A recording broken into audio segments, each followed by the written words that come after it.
अब तो यही तमन्ना है कि कब बैठेंगे दिल में दिल्ली प्यारी के। जी हाँ, और ये तमन्ना पूरी हो चुकी है पूरे 27 साल बाद। और इस दशक में, इस सदी में पहली बार भारतीय जनता पार्टी की सरकार बनने जा रही है। बीजेपी ने इससे पहले दिल्ली में आखिरी चुनाव 1993 में जीता था। पिछले कुछ चुनावों में भी दिल्ली में बीजेपी ने पीएम मोदी के चेहरे को आगे रखकर चुनाव लड़ा था, लेकिन जीत उनसे दूर ही रही। बीजेपी पहली गैर कांग्रेसी पार्टी है जो दिल्ली के दिल और दिमाग दोनों में राज करेगी, यानी केंद्र और केंद्र शासित प्रदेश दोनों में। इससे पहले इस साहसिक कार्य पर कांग्रेस के पंजे का ही कब्जा था। मिनी इंडिया को भाई मोदी की गारंटी। वैसे तो कहना गलत होगा क्योंकि नदियां हमारी माँ होती है, हमने उन्हें माँ का दर्जा दे रखा है, मगर यमुना मैया की जो हालत केजरीवाल सरकार में थी, उनकी सरकार ने कर रखी थी, उसे कीचड़ कहने में कोई अतिशयोक्ति नहीं होगी। और हम कह सकते हैं कि इस बार कीचड़ में कमल खिला है। वैसे तो कमल कीचड़ में ही खिलता है। वैसे बीजेपी ने पिछले चुनाव में भी नरेंद्र मोदी के चेहरे को आगे रखकर चुनाव लड़ा था, मगर इस बार क्या कुछ खास रणनीतिक बदलाव हुए जिनकी वजह से भारतीय जनता पार्टी दिल्ली में अपने बनवास को ख़त्म करने में सफल हुई। हम आपको वो 10 वजह बताएंगे जिनकी वजह से दिल्ली की जनता ने झाड़ू वाली पार्टी की सफाई कर दी, और सफाई ऐसी की कि पार्टी आला कमान भी अपनी कुर्सी नहीं बचा पाए। जनता को जनता क्लिनिक यानी कि मोहल्ला क्लिनिक देने वाले नेताजी का उन्हीं की जनता ने ट्रीटमेंट कर दिया।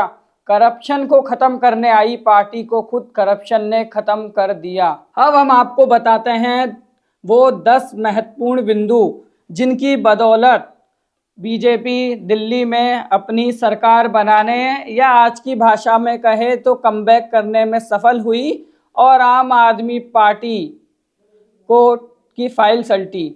सबसे पहला पॉइंट और सबसे महत्वपूर्ण बिंदु है पन्ना प्रमुख रणनीति। आप सोच रहे होंगे कि पन्ना प्रमुख रणनीति क्या है। कई बार आप लोगों ने इसका नाम सुना होगा कि पन्ना प्रमुख है क्या। कई बार सवाल उठता है कि पन्ना प्रमुख आखिर है कौन, ये कौन सा पद है। दरअसल पन्ना प्रमुख बीजेपी कार्यकर्ताओं की आंतरिक रणनीति है, जिसमें उन्हें वोटर लिस्ट के एक पेज का मुखिया बनाया जाता है। वोटर लिस्ट के एक पेज पर आमतौर पर 30 मतदाताओं के नाम होते हैं। उस पेज पर शामिल सभी मतदाताओं से संपर्क करने का जिम्मा इसी पन्ना प्रमुख के पास होता है। गुजरात विधानसभा चुनाव के दौरान तो भाजपा के पूर्व राष्ट्रीय अध्यक्ष और गृह मंत्री अमित शाह को भी पन्ना प्रमुख बनाया गया था, जिससे बाकी कार्यकर्ताओं में जोश भरा जा सके। नेताओं का उपयोग। आप छोड़ते रहे नेता। बीजेपी ने अपने नेताओं के साथ साथ विरोधी दल के नेताओं का भी समय समय पर सदुपयोग किया।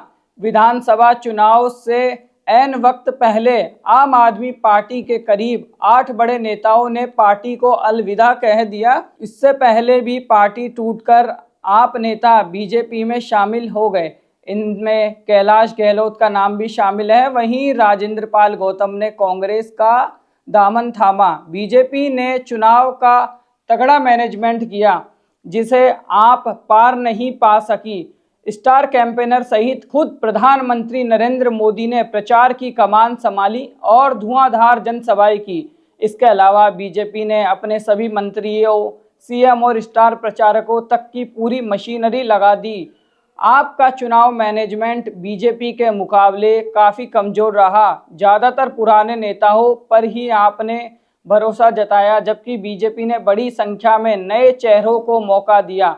सीएम योगी आदित्यनाथ से लेकर सांसद रवि किशन, मनोज तिवारी, गिरिराज सिंह तक स्टार प्रचारकों ने जमकर प्रचार किया। जाट, उत्तराखंडी, बिहारी, पंजाबी मतदाताओं को साधने के लिए बड़े नेताओं को चुनाव प्रचार में उतारा। Booth management. आप सभी जानते हैं कि बूथ मैनेजमेंट किसी भी राजनीतिक दल के लिए मतदान में सबसे महत्वपूर्ण और अहम बिंदु है। आपको बताते हैं बीजेपी के बूथ मैनेजमेंट के बारे में। बूथ मैनेजमेंट, बूथ प्रबंधन में भी महत्वपूर्ण भूमिका पन्ना प्रमुखों की ही रही। मतदाताओं से व्यक्तिगत तौर पर या फिर फ़ोन के जरिए संपर्क करते रहें। उन्हें अपनी पार्टी की नीतियों से अवगत कराने के साथ साथ ज़्यादा से ज़्यादा मतदान करने के लिए प्रेरित करते रहे। ये सुनिश्चित करते कि मतदान के दिन उनके हिस्से में आए वोटर लिस्ट के पेज पर लिखे ज़्यादातर मतदाता पोलिंग बूथ तक पहुँचे और अपने मताधिकार का इस्तेमाल करें। शीश महल नैरेटिव। करोड़ों के शीश महल ने तोड़ी केजरीवाल की मफलर और आम आदमी वाली छवि। 2012 में अरविंद केजरीवाल ने एंटी करप्शन मूवमेंट के चलते भ्रष्टाचार के खिलाफ सड़कों पर लड़ाई लड़ी और बदले में उन्हें मुख्यमंत्री की कुर्सी मिली। लेकिन समय के साथ साथ उनकी मफलर, स्वेटर और टोपी वाली आम आदमी यानी कॉमन मैन की छवि बिगड़ती गई। केजरीवाल पर सरकारी बंगले को शीश महल बनाने का आरोप लगा। सरकारी आवास को चमकदार और आलीशान बनाने के लिए 45 करोड़ रुपए खर्च। बीजेपी ने सबके सामने ये उजागर किया। बीजेपी के हर नेता ने अपनी हर रैली में और मीडिया चर्चा में केजरीवाल के शीश महल वाली छवि को ताकत के साथ रखा। इसका खासा प्रभाव दिल्ली की जनता पर पड़ा। आपके लिए वोटिंग और नतीजों पर इसका विपरीत असर पड़ा। यमुना साफ करने के दाव ने कर दिया आपको साफ। पिछले विधानसभा चुनाव में सरकार बनते ही केजरीवाल ने दिल्ली की जनता से यमुना को साफ करने का दावा और यमुना की इस दुर्दशा का दोषी पूर्ववर्ती कांग्रेस और बीजेपी सरकार को ही ठहराया। छठ पूजा पर पूरे देश ने यमुना के प्रदूषण की तस्वीरें देखी, जिसमें लोग गंदी यमुना में पूजा करते नजर आए। जब चुनावी दौर में उनसे इस पर सवाल पूछे गए तो उन्होंने पहले कोविड और फिर जेल, अंत में हरियाणा सरकार को का दोषी ठहरा दिया। बजट और 12 लाख रुपए की आय पर छूट, 8वें वेतन आयोग की घोषणा का सहयोग। दिल्ली में करीब 3.5 करोड़ लोग निवास करते हैं। इनमें एक बड़ी आबादी मिडिल क्लास की है। करीब 67% लोग मध्यम वर्ग से आते हैं।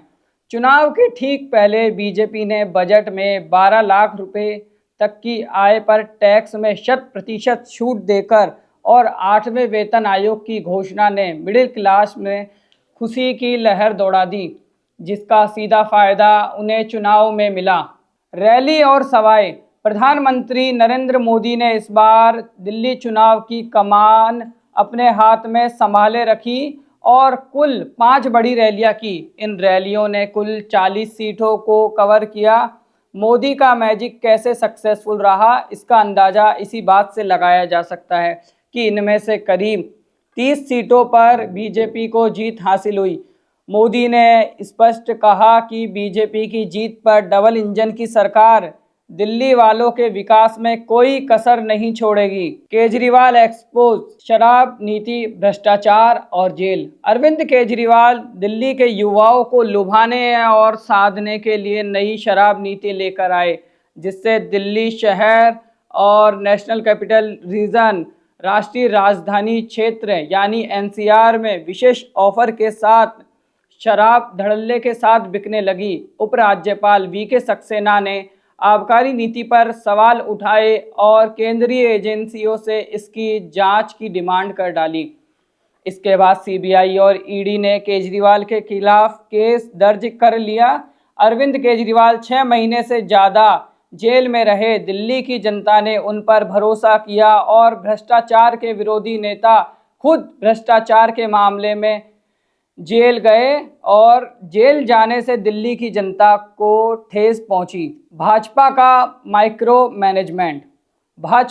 माइक्रो मैनेजमेंट, जिसके तहत बूथ स्तर के कार्यकर्ता से लेकर पार्टी नेता तक को अलग अलग जिम्मेदारियां दी गई। यह पहला चुनाव था जिसमें प्रधानमंत्री ने खुद बूथ कार्यकर्ताओं के साथ संवाद कर उनका हौसला बढ़ाया था।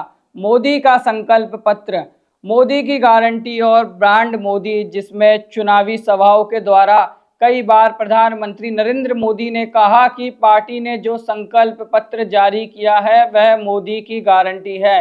भाजपा ने संकल्प पत्र में महिलाओं, कर्मचारियों, ऑटो चालकों, युवाओं व छात्रों सहित सभी वर्गों के लिए लोक लुभावन वादे किए। महिलाओं को 2500 रुपये प्रतिमाह देने की घोषणा की गई और मोदी ने इसे अंतर्राष्ट्रीय महिला दिवस 8 मार्च तक महिलाओं के खाते में डालने की घोषणा भी की। इससे सभी वर्गों को साधने में पार्टी सफल रही। प्रधानमंत्री द्वारा पार्टी के संकल्प पत्र में की गई घोषणाएं, जिनमें जनहित की हर योजनाओं को जारी रखने की बात कही गई थी, उसे पार्टी के नेता सही तरीके से मतदाताओं तक पहुंचाने में सफल रहे। चुनावी घोषणा नहीं, सिर्फ संकल्प पत्र के जरिए जनता के बीच जाना, उनका भरोसा पाने की कोशिश भाजपा के लिए फायदेमंद रही। चुनावी मुद्दे, जहां आम आदमी पार्टी के पास चुनावी मैनिफेस्टो में अपना दिल्ली मॉडल था, तो वहीं बीजेपी के पास इसके जवाब में फ्री की रेवड़ी, यानी केजरीवाल दिल्ली की जनता को फ्री की रेवड़ी देना चाहते हैं। बस यमुना पर किए वादे पूरे ना करने से मिली हार। सीएम आवास भी बना मुद्दा। शराब भ्रष्टाचार एक्सपो, 6 माह पूर्व से ही झुग्गी झोपड़ियों में भाजपा नेताओं का जनसंपर्क अभियान जारी रहा।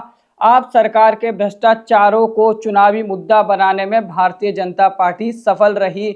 और इसी के साथ सबसे महत्वपूर्ण मुद्दा जो है वो है आरएसएस यानी संघ। इस बार भारतीय जनता पार्टी और संघ के कार्यकर्ताओं का जो अमूल्य योगदान था, उनकी दिन रात की मेहनत थी, वो पार्टी आला कमान ने हरियाणा विधानसभा चुनाव में देखी। और इस बार भी भारतीय जनता पार्टी के नेता स्वयं सेवकों के साथ ताल से ताल मिलाकर कार्य करते रहे। उन्होंने उनकी बात को सुना, उनकी रणनीति को, उनके मनोमस्तिष्क को माना और इसका नतीजा आपके सामने है। बने रहिए भारत रफ्तार के साथ। आपको हमारा वीडियो अच्छा लगा हो तो आप लाइक करें, शेयर करें और हमारे चैनल को सब्सक्राइब करें। धन्यवाद।